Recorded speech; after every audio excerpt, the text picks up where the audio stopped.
Broadcasting from the business capital of the world, this is the Podcast Business News Network. Welcome back to the show. David Fradin joining us live here from California. He's the president of Spice Catalyst and so much more as an entrepreneur and, of course, speaker, author, developer, you name it. He's back with us today talking more about his product management training side and consulting. Go to spicecatalyst.com for more information. And welcome back, David. How are you? I'm doing great. Yeah, you have a lot going on. I mean, from all the workshops, the events, the books, there's a lot to you. So for those that may not know, David, in a nutshell, tell us a little bit about yourself. I know we need like a whole show and a half just to talk about this, but I mean, you are very successful and now you're doing all this training and mentoring. So tell us a little bit about yourself. Yeah, I teach product management and product marketing. I prefer to call it product success management worldwide. My number one client is Cisco. And I and my trainers have trained about half of all the product managers at Cisco over the last 10 to 15 years. My background is in product management at Hewlett-Packard and at Apple, general management at Apple. And I have sponsored or supported or consulted on over 70 products and services across multiple areas of hardware, software, telecom, advertising, video, and so forth. Amazing. Well, we're excited to have you back. And is this our last show? Last show. I wasn't sure. Oh, my goodness. It's been quite a few fun months getting to know you and all you do and all the people you're helping out there and some great stories along the way, too. Wow. So for today, I know we're going to go over a little bit about AI, right? So the uses of artificial intelligence now, how that's working with product success management, right? Correct. Yeah, and I think the important thing about people to know about artificial intelligence is to understand where that particular AI tool got trained. Okay. So, for example, some of those tools have scraped the internet and taken proprietary information like from the New York Times and other places, and they use that to train their tool, which is without any compensation. Others have, like Perplexity, I use all the time because it tells you not only what the answers are, but also gives you the references as to where it got the answers from. So that way you can quality check it or fact check it to make sure it's not leading you astray.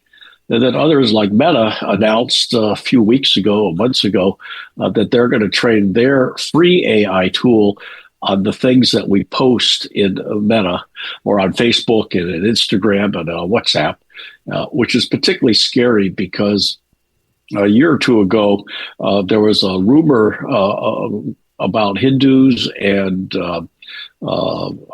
others in India that one religious sect was killing cows, which are sacred in India.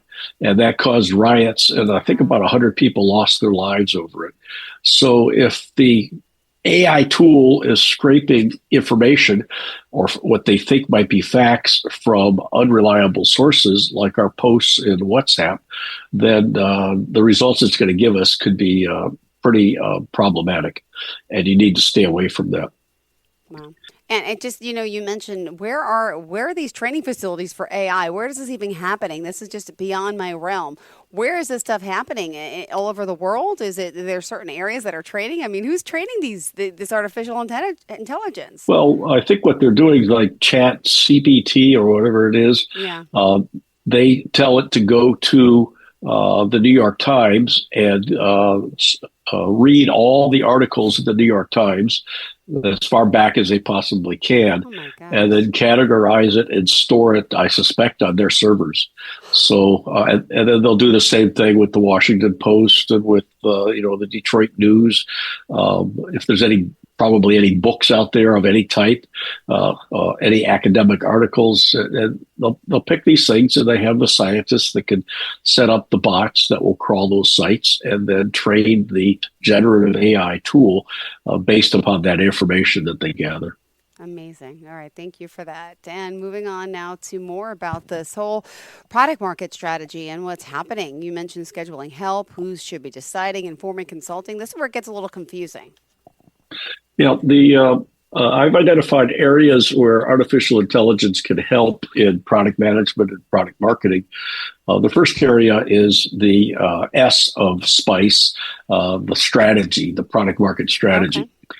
So one area can help is in scheduling. So, for example, I and my team, say 10 people, need to find a mutually acceptable date and time and place where we could get together. Mm-hmm. It could go out, check everybody's schedule, and come back with suggestions as to which will work for everybody to get together for a meeting. It could also possibly help with the scheduling of ordering of materials and getting the materials in time so that manufacturing can be done just in time and so forth. So overall in scheduling, I think AI can be very useful. The second area is what I would call a DAISY or RACY chart, where the D stands for decision maker, the A stands for advisor, the C stands for being consulted, and the I stands for being informed. The key there is in some companies, they think everybody is the decision maker. Or in other companies, they think just the president is the decision maker.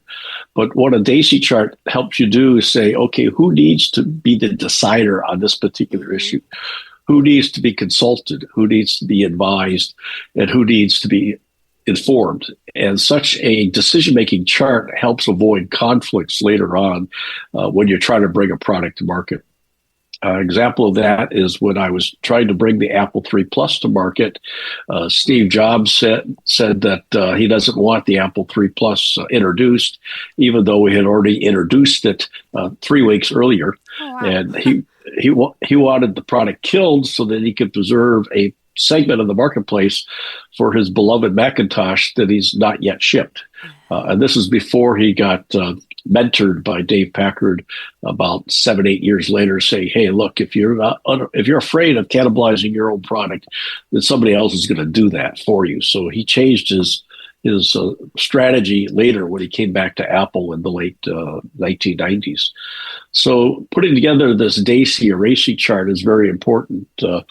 Another example is I was teaching product management and product marketing to the Botswanian telecommunications company in Botswana, in South Africa. And I wanted to go there because I wanted to see how they could get a country north of South Africa, because Botswana is north of the country of South Africa. And one of my students was from a large bank from Joburg. That's what they call Johannesburg because they're too lazy to say the word. So they call it Joburg. And he said he just got a call that his product line had been canceled. And I said, "What happened?" He said, "Well, they just hired a new general manager for some area of the bank. And that general manager came in and said, 'We don't need this product,' so they canceled it." And I asked him, "Did you have this DAISY chart?" And he said, "No." I said, "If you did have the DAISY chart, would that general manager even be on there?" And he said that person would have had no authority, no responsibility, didn't even need to be consulted. And so he said, "What should I do?" I said, "Well, when you go back to Joburg, go to your office, ask for a meeting with the president and explain to him that the manager should not be part of the decision-making on this particular product," which he did, and they allowed the product to continue. But it had so soured the engineers on the product that within a year or two, just about everybody that was working on it left the company. Wow. So having a decision-making chart like that is very important, and a AI routine can help put that together. Another area where artificial intelligence can be helpful is understanding what your prospective customers want to do, why they want to do it, when they want to do it, how they want to do it. That's the C in SPICE for understanding your customer. Discovering that information takes a while, probably 3 to 6 person months, at least 1 person month of active activity, and AI can help bring that together. And then taking what it is that you want to do, you can ask AI to write the problem scenarios, the use cases, and the desired outcomes. I was just playing around with an author tool, AI tool, and I put my book, uploaded the entire manuscript from Building and Sailing Great Products, and it came back and wrote a summary of the book and a introduction to the book that will encourage people to want to buy it. It identified keywords for me, what price points I should have, also metadata and so forth. All of these things used to take a trained person maybe a day or so to put together. Now this thing put it together in about 3 minutes, and it was pretty persuasive. Another thing you can ask AI to do is a competitive analysis to compare your product to other companies' products. Ask it what are your strengths, what are your weaknesses. Another area is to ask it what useful and disruptive technologies might be coming along in the future that will affect your product or service. Another area which is difficult to do is to write personas for your target market, your target audience. And a persona would consist of gender, age, what it is that they want to do, where do they get their information from, what are they afraid of, how are they viewed within the organization. And those things, you have to do lengthy interviews in order to come up with a good persona. And AI can help write that either as part of gathering the information that you want and or after you gather the information to write the persona out so that your marketeers and your engineering team know who they should be targeting for the development of the product and also for the marketing of the product.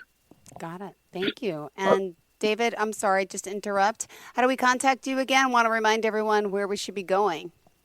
You can send me an email at dave@spicecatalyst.com or go to my website. There's a form there you can fill in to ask whatever questions you might have.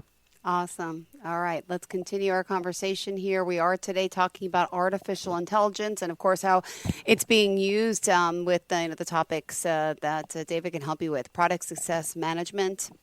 And where do we head to next? There's so much that it can do. My goodness, where are we now? I'm trying to pull up the notes and look at you. Hold on.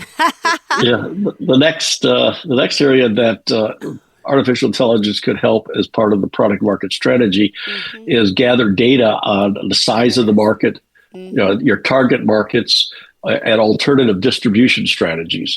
I was one of the key things for a success of the product is make sure that you've distributed it to where people are going to potentially buy it. A few years ago, I was given credit for having shipped the first ad on a cell phone. And this was through some free apps that people could put on their cell phone. One of it was a little one called Encore, and it was a virtual cigarette lighter. So if you go to a concert and you forgot and you want an encore, and normally in those days you would pull out your cigarette lighter and wave it back and forth to get the artist to do another song or two. But if you stop smoking, you don't have a lighter anymore. So this was a virtual lighter that would light up on your cell phone. So a lot of people at the Hollywood Bowl would use Encore. And in fact, it became so popular in LA that the Los Angeles Times wrote an article about it.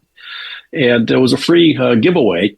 But I took the market advice from Nokia that said that they had the largest installed base of cell phones worldwide, only to find out later that most of their cell phones were located in Europe and in Asia because they were the cheapest cell phone around. But my distribution strategy was to have a sales force of reps selling ads in Encore and other apps that I had to the U.S. Companies. Well, most U.S. companies could care less about marketing in Europe or in Asia. So I had a discontinuity between my distribution strategy and where my actual market was. Well, AI can help sort through that ahead of time. Then by identifying your value propositions, why it is people should buy your product, then AI can help write the value proposition and then help with product positioning. And positioning is what people think of in their mind, that this product over here compares to this product over there. So, for example, sometimes the product positioning is embraced in the brand, which is the promise of the product or the promise of the company. And sometimes that gets boiled down to a tagline. So I always thought that Apple should have the tagline, "It just works," while Microsoft Windows, on the other hand, who knew you'd have to press on start to stop the computer, should probably have the tagline, "Helping more people feel more stupid than any other company in the world." So AI can help with the product positioning. You can also ask it in this particular market with this kind of product, what kinds of opportunities are there for me and what are the risks? I wonder if before COVID, it could have come out and said, hey, one of the risks to your product or your service is a worldwide pandemic. I don't know. It could also help in budgeting because you go look at budgets for other products that have come in on budget, under budget, over budget, and help you with budgeting. And lastly, like I mentioned earlier, in pricing strategy, AI can help you take a look at what else is available in the market, compare that to the value you would get out of the product, and then suggest a pricing strategy and a price for you to maximize whatever your pricing strategy is. It could be units sold. It could be profitability. It could be gross profits. It could be largest margin. It depends upon your strategy, and AI can help you settle on that. Beautiful. Wow, there's so much to this. I had no idea how helpful this could be, and it's just fascinating how it's helping you and your business with your training and your clients. And I know, just how does this work with taking away, the human job? That's always been a factor with using more of AI technology. I mean, what do you say to that? Well, I don't think it's going to replace humans yet. Yet. The issue of judgment has to come into it. Yeah. And fact checking. And the next part of where it can help is in the P of SPICE, which is a repeatable process so that you can climb up the maturity curve and repeat the same process that's successful and correct and fix the processes that are not successful. One of my clients had a Wi-Fi product for colleges and universities and government. They developed 5 products, shipped 5 products, and all 5 failed in the marketplace. And I asked them if they had a repeatable process, and they said no. And the VP of product management there says their failure to have a repeatable documented process for product development results in a culture of blame, he said, because everybody would blame everybody else for the failure of the product. Whereas opposed to that, if you got a football team and you go out and play a game, you always have an after action report to figure out what you did well and what you did not do so well in the playing of that game and what things you should fix in order to improve. And that's what a repeatable process offers.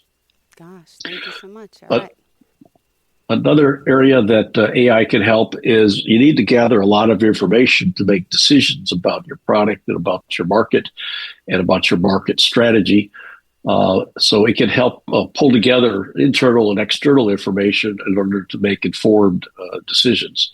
I once was consulting with the services group of a large networking company, and their market research department subscribed to 80 market research reports from different companies like the Gartner Group and so forth. And I went through all 80 of those market research companies and found only 4 of them covered the services side of the business.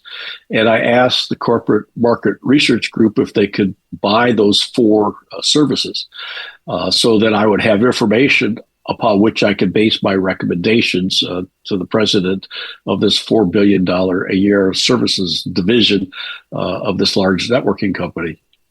And the market research group says, yeah, we'd be happy to buy it, but we can't do it. Now, this is like in February of a year. They said, but we can't do it until our fiscal year is over and we've gone into our next fiscal year, which would be like in September. I said, well, my project's going to be over next month. And how do I make recommendations if I don't have the information I need to make decisions? Well, now with AI scraping the internet, it's possible to gather a lot of that information that's not proprietary and is not behind a firewall to help you make a better and informed decision. Got it. All right, continue. Next up, we are trying to get through our final list here. Sad to say, spicecatalyst.com, David Fradin. Unfortunately, I can't believe this is our last show, but there's so much still to get through here talking about artificial intelligence. Go ahead. And then there's the C in SPICE, which is understanding your customer. I mentioned this earlier. To understand what it is the customer wants to do, what jobs do they want to get done, what is their desired outcomes, and also to identify what tasks are important and what's the current level of satisfaction. Because if you have something that a customer wants to do and it's really important they get it done, and it's currently satisfied by using something else, then that's not a feature you should prioritize development for. But you got to find 15 things that the customers want to do where their satisfaction level with the current way of getting things done is relatively poor. And that helps you then prioritize what features should be developed first, second, and third. And then lastly, understanding how competent your employees are, and if they have all or some of the 130 competencies that I've identified in my book in order to have product success. You need to evaluate not only the employee competencies, which you could use AI to help put together the assessment tools like questionnaires and exams and tests, or set up scenarios that people have to solve, and then categorize each person as a sort of a beginner, intermediate, or advanced in each areas of these competencies. Like one competency might be writing a product positioning statement for a product. And then it could then put together the gaps, identify the gaps, and identify the additional training that could be done for that individual over the coming year. And then the whole process could be repeated again on an annual basis so that your product development teams, including product management and product marketing and marketing itself, is constantly improving on their skill sets and their competencies, which will help ensure product success. Lacking doing all of this, then companies will continue to have about 35% of their products fail in the marketplace each year, which represents collectively worldwide a waste of over $1 trillion in resources. But if they follow these steps of the SPICE mnemonic of product and market success, and use AI to help get the job done better and faster, using that innovation, then there could be a substantial reduction in product failures and a substantial improvement in product successes.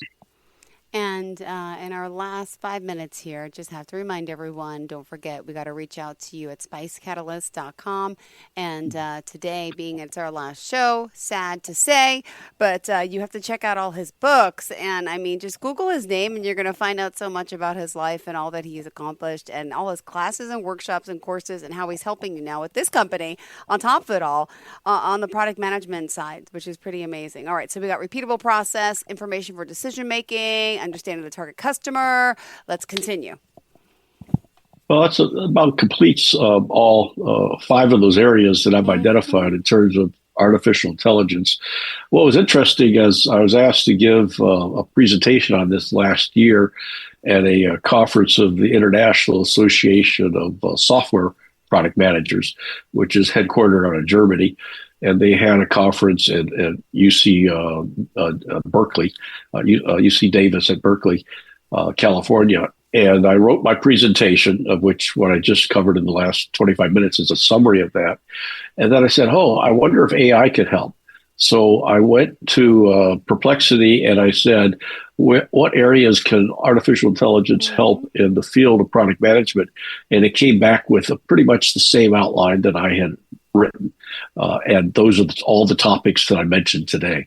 So I thought that was pretty amazing that that AI could do that good of a job. But you have to test these things. I went to Bard, for example, from the company that helps us feel more stupid than any other company in the world. So at the Microsoft Bard, I put in my name, and it came back with about 50% of the description of me was right, about half was wrong. It said, for example, that I worked at Sun Microsystems. I never worked at Sun, but I was a reseller, a value-added reseller of Sun workstations many years ago. I put in one of my former colleagues that was the group product manager for the Apple II product line at Apple at the same time that I was the group product manager for the Apple III, and later the business unit manager for the Apple III. I put his name in, and it came back, and it said that he had a PhD from MIT. Well, he never went to college. He never got a college degree. So what it pulled together was completely off base. So I suggest you test whatever AI tool you're using with some questions that you know the answers for, to give you a feel for whether or not you could rely upon the information that AI tool has scalped together and regurgitated back to you. Wow. All right. Well, how do we sum up you, Spice Catalyst, and, what's next? Where are you going to be next? Well, I'm just finishing up a book, which will be published during the last week in December, called Letters from My Jaime. My dad's name was Hyman Fradin, and he was a very funny, humorous writer, and I got all of his many of his letters that he wrote home during World War II. Oh my goodness! And he always wanted to be published. And it was a real funny short history from Ukraine in the late 1800s until my grandfather immigrated in 1914, all the way through going to Disneyland when I was 13 years old with my family. So it's a funny book. And again, the title is Letters from My Jaime. It'll be available under my name as an author, David Fradin, at Amazon, starting the last week in December 2024. And if you want a few good laughs, and what I'm able to do is, my dad always wanted to be a writer, but he was afraid to send in his query letters and get rejected. He was afraid of constant rejection. And he always wanted to get published. So this is my tribute to him, to publish his letters, and now he will be published. Perfect. Thank you so much. All right, David Fradin, reach out. Do you want to give out your email again or number? And I'll give out the website, spicecatalyst.com.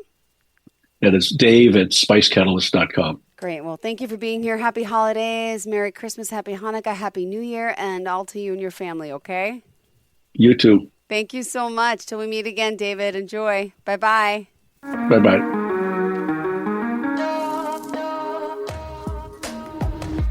Broadcasting from the business capital of the world, this is the Podcast Business News Network. Hey, what's up, everybody? I'm Jason Derulo. I love that music connects to people all over the country. But unfortunately, so does something else. Childhood hunger. 15 million kids struggle with hunger right here in America.